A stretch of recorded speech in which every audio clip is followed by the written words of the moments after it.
आज के high डेफिनिशनल 24x7 चैनलों के इस शोरगुल भरे दौर में क्या आपको वो वक्त याद है जब शाम ढलते ही पूरे मोहल्ले में एक ही आवाज़ गूंजती थी, टीवी चलाओ।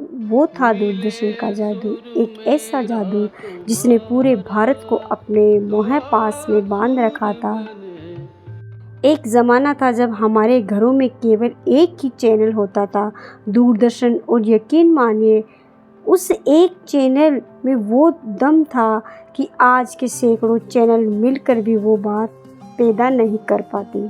दूरदर्शन सिर्फ मनोरंजन का जरिया नहीं था, वो हमारे संस्कारों को, हमारी कहानियों का, हमारे इतिहास का आईना था।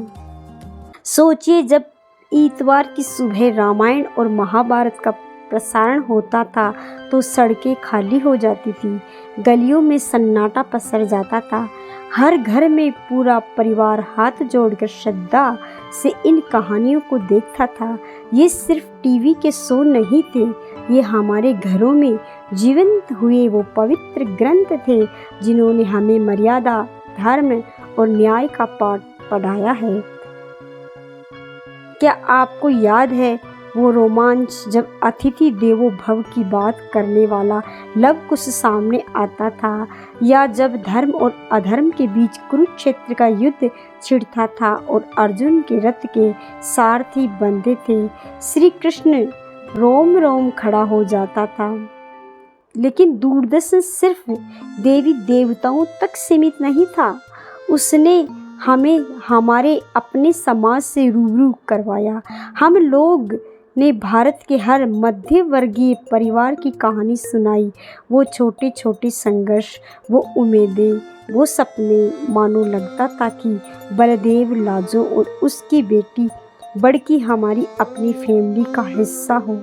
और फिर बुनियाद विभाजन का वो दर्द, आपको खोने की वो पीड़ा, और फिर भी एक नई शुरुआत करने का वो हौसला।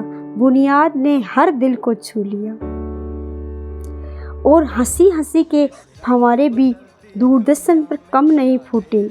देख भाई देख के दीवान परिवार ने हमें खूब हंसाया, वो नोक झोंक, वो अजीबो गरीब हरकतें आज की याद कर मुस्कुराहट आ जाती है। और नुक्कड़, वो हमारी गली मोहल्लों की कहानियाँ थी जहाँ चाय की चुस्कियों के साथ जिंदगी के फल फले गढ़े जाते थे, हर किरदार अपना सा लगता था। दूरदर्शन ने हमें कहानियों की जादुई दुनिया में भी ले जाया। आर के रामायण की मालगुड्डी डेज ने हमें एक ऐसे गांव से मिलाया जहां सादगी और इंसानी रिश्ते सबसे ऊपर थे। जंगल बुक का मोगली, जंगल जंगल बात चली है, पता चला है, आज भी सुनते ही बचपन की याद ताज़ा हो जाती है।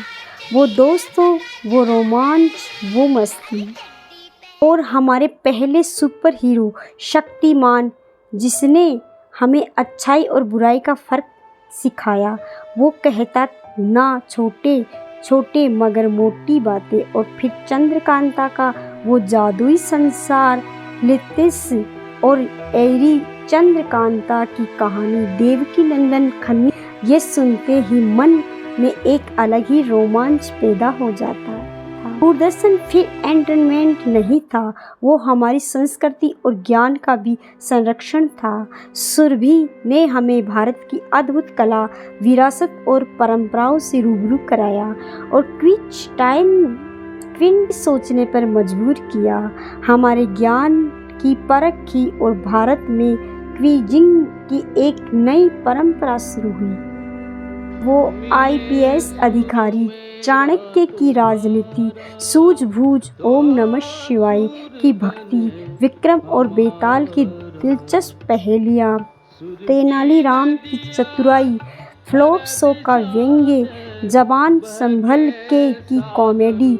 दूरदर्शन ने हमें अनगिनत रत्न दिए हैं। आज भले ही हमारे पास सैकड़ों चैनल हो, लेकिन दूरदर्शन का वो दौर, वो सादगी, वो अपनेपन का एहसास, वो आज भी हमारे दिलों में एक खास जगह रखता है। वो सिर्फ टीवी चैनल नहीं था, वो हमारा बचपन था, हमारी यादें थी, हमारा सुनहरा अतीत था और इन यादों को कोई भी हाई डेफिनेशन स्क्रीन धूमिल नहीं कर सकती।